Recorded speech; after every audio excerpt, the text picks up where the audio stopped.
ছাত্রছাত্রী আমার চ্যানেলে ভিডিওটি দেখার জন্য স্বাগত জানাই।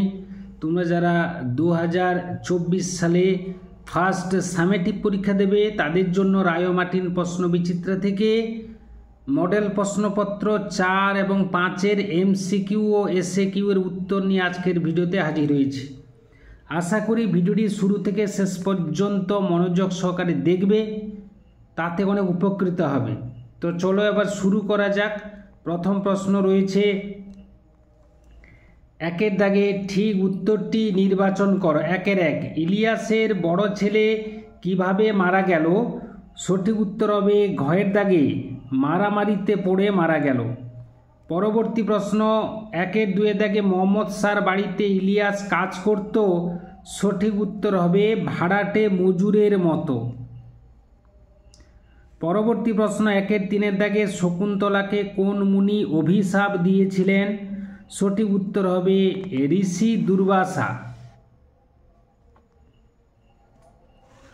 পরবর্তী প্রশ্ন, 4 দাগে ধীবর কোন মাছের পেট থেকে আংটি পেয়েছিল? উত্তর হবে সঠিক উত্তর হবে রুই মাছের পেট থেকে আংটি পেয়েছিল। পরবর্তী প্রশ্ন, 5 দাগে ধীবর মহারাজ প্রদত্ত পারিতোষিকের অর্ধেক দিয়েছিল। সঠিক উত্তর হবে গয়ের দাগে ফুলের দাম হিসেবে। পরবর্তী প্রশ্ন, 6 দাগে ঈশানে উড়িল মেঘ সঘনে চিকুর। ঈশান কোণ বলতে কোন কোণকে বোঝানো হয়েছে? সঠিক উত্তর হবে উত্তর পূর্ব কোণকে বোঝানো হয়েছে। পরবর্তী প্রশ্ন, 7 দাগে কলিঙ্গ দেশে ঝড় বৃষ্টি কবিতাটি কোন কাব্যগ্রন্থের অন্তর্গত বা কোন মঙ্গল কাব্যগ্রন্থের অন্তর্গত? সঠিক উত্তর হবে ক্ষয়ের দাগে চণ্ডীমঙ্গল কাব্যগ্রন্থের অন্তর্গত। পরবর্তী প্রশ্ন, 8 দাগে প্রতিবার দাঁড়ের নিক্ষেপে কবি কি শোনেন?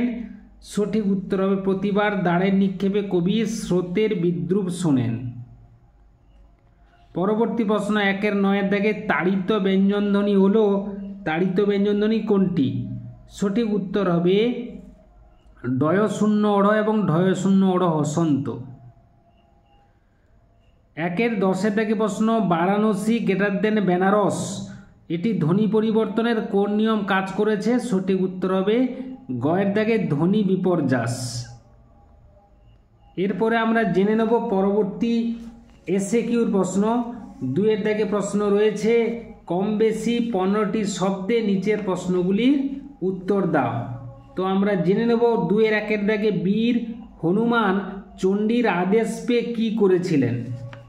সঠিক উত্তর হবে বীর হনুমান চণ্ডীর আদেশ পেয়ে মঠ অট্টালিকা ভেঙে খান খান করেছিল।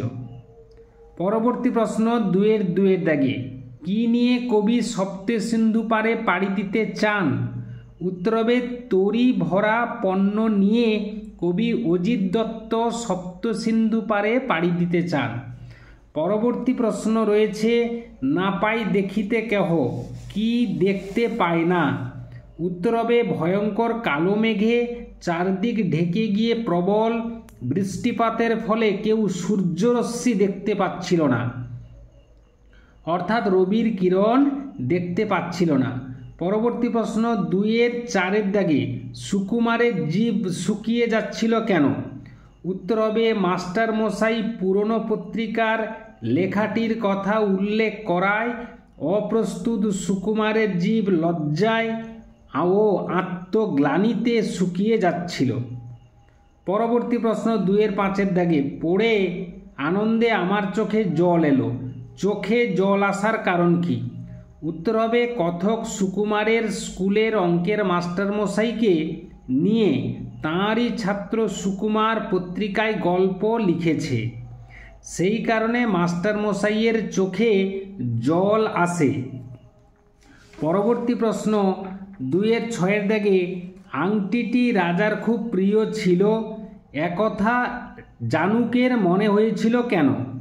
উত্তর হবে আংটিটি ফিরে পেয়ে রাজা দুষ্মন্ত ধীবরকে প্রচুর পরিমাণ অর্থ পারিতোষিক হিসেবে পাঠিয়েছেন, সেই কারণে জানুক এমন মন্তব্য করেছিল। এরপরে পরবর্তী প্রশ্নের উত্তরে আমরা চলে যাব। 2-এর 7-এর দাগে প্লুতস্বর কি? খুবই গুরুত্বপূর্ণ প্রশ্ন এটি। গান করার সময়, কাউকে ডাকার সময়, আবেগ প্রকাশের সময় স্বরধ্বনি টেনে টেনে উচ্চারণকে বলে প্লুতস্বর। যেমন যদু হে, এখানে এ হলো প্লুতস্বর। পরবর্তী প্রশ্ন 2-এর 8-এর দাগে মধ্যস্বরাগম অন্য কি কি নামে পরিচিত? উত্তর হবে স্বরভক্তি বা বিপ্রকর্ষ নামে পরিচিত। 2-এর 9-এর দাগে প্রশ্ন শতনাসিকী ভবনের উদাহরণ দাও। উত্তর হবে মূল শব্দের মধ্যে নাসিক্য ব্যঞ্জন না থাকা সত্ত্বেও শব্দ রূপান্তরের প্রক্রিয়া আপনা থেকেই অনুনাসিক হয়ে গেলে তাকে বলে শতনাসিকী ভবন।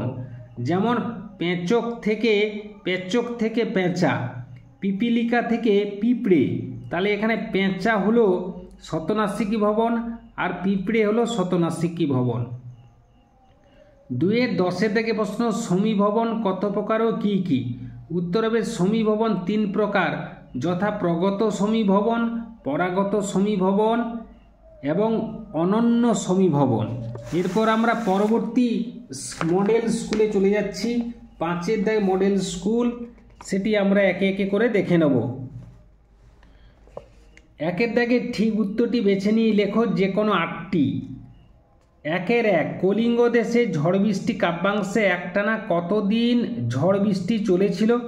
সঠিক উত্তর হবে 7 দিন ঝড় বৃষ্টি চলেছিল। পরবর্তী প্রশ্ন 2-এর 1-এর দাগে মাস্টারমশাইয়ের কাছ থেকে এইটুকুই আমার নগদ লাভ, বক্তার লাভ হয়েছিল। সঠিক উত্তর হবে গয়ের দাগে 10 টাকা। পরবর্তী প্রশ্ন 1-এর 3-এর দাগে আজ দিনের শুরুতে একটা বিচ্ছিরি কাণ্ড ঘটে গেল, উদ্ধৃতাংশে যে দিনটির প্রসঙ্গ রয়েছে সেটি হলো, সঠিক উত্তর হবে কয়ের দাগে 1 জানুয়ারি বিচ্ছিরি কাণ্ড ঘটে গেছিল। পরবর্তী প্রশ্ন শকুন্তলার পালক পিতার নাম কি ছিল?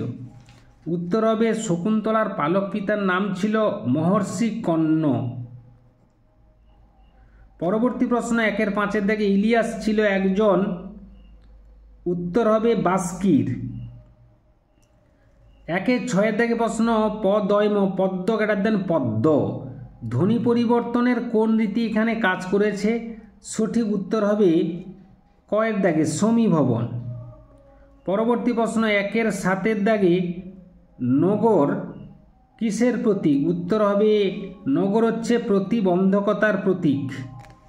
পরবর্তী প্রশ্ন পূজা পুজো, এটা কিসের উদাহরণ? সঠিক উত্তর হবে স্বরসঙ্গতির উদাহরণ। পরবর্তী প্রশ্ন 1-এর 9-এর দাগে আ কি ধ্বনি? আ হচ্ছে আমরা জানি মৌলিক স্বরধ্বনি। এরপরে আমরা 2-এর দাগে কম বেশি 15টি শব্দে নিচের প্রশ্নগুলির উত্তর দাও। 2-এর 1 যৌগিক স্বরধ্বনি কাকে বলে? সেটা আমরা একে একে করে জেনে নেব। একটি মৌলিক স্বরধ্বনি ও একটি অর্ধ স্বরধ্বনি যখন একই সঙ্গে উচ্চারিত হয় তখন তাকে যৌগিক স্বরধ্বনি বলে। যেমন ওই আর ও, তাহলে এখানে ও আর হর্ষই, এখানেও ও আর হর্ষু, এই দুটো মিলে কি হয়ে গেছে? ও আর হর্ষ মিলে ও হয়েছে, আর ও আর হর্ষই মিলে ওই হয়েছে। তাহলে এখানে যৌগিক স্বরধ্বনি হচ্ছে ওই আর ও। পরবর্তী প্রশ্ন 2-এর দাগে কত বছর পরিশ্রম করে ইলিয়াস প্রচুর সম্পত্তি করেছিল? উত্তর হবে দীর্ঘ 35 বছর পরিশ্রম করে ইলিয়াস প্রচুর সম্পত্তি করেছিল। পরবর্তী প্রশ্ন 2-এর 3-এর দাগে শঙ্কুর ডায়েরির লেখায় লেখক প্রথমবার কী রং দেখেছিলেন? উত্তর হবে শঙ্কুর ডায়েরির লেখায় প্রথমবার লেখক সত্যজিৎ রায় সবুজ রং দেখেছিলেন। পরবর্তী প্রশ্ন 2-এর 8-এর দাগে খুবই গুরুত্বপূর্ণ প্রশ্ন সমাক্ষর লোপ কি উদাহরণ দাও।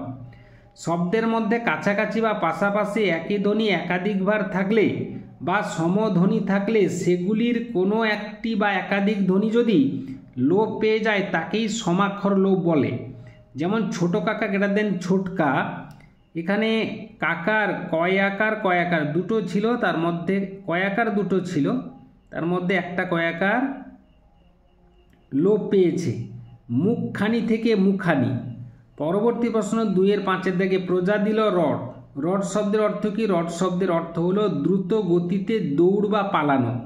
পরবর্তী প্রশ্ন 2-6 দাগে শকুন্তলা কে ছিল? উত্তর হবে শকুন্তলা ছিলেন ঋষি বিশ্বামিত্র অপ্সরা মেনকার কন্যা। তিনি মহর্ষি কর্ণের পালিতা কন্যাও ছিলেন।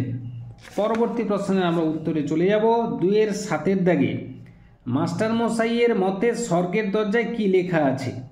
উত্তর হবে স্বর্গের দরজাতেও নাকি প্লেটোর দোরগোড়ার মতো লেখা আছে, যে অঙ্ক জানে না তার প্রবেশ নিষেধ। এই ছিল আজকের ভিডিও। আশা করি ভিডিওটি ভালো লেগেছে। ভালো লাগলে অবশ্যই একটা লাইক করে দাও, শেয়ার করে দাও। চ্যানেলে নতুন হয়ে থাকলে চ্যানেলটি অবশ্যই সাবস্ক্রাইব করে চ্যানেলের পাশে থাকো। ভিডিওটি এতক্ষণ ধৈর্য ধরে দেখার জন্য ধন্যবাদ রইল। নেক্সট ভিডিও আবার তোমাদের সঙ্গে দেখা হচ্ছে।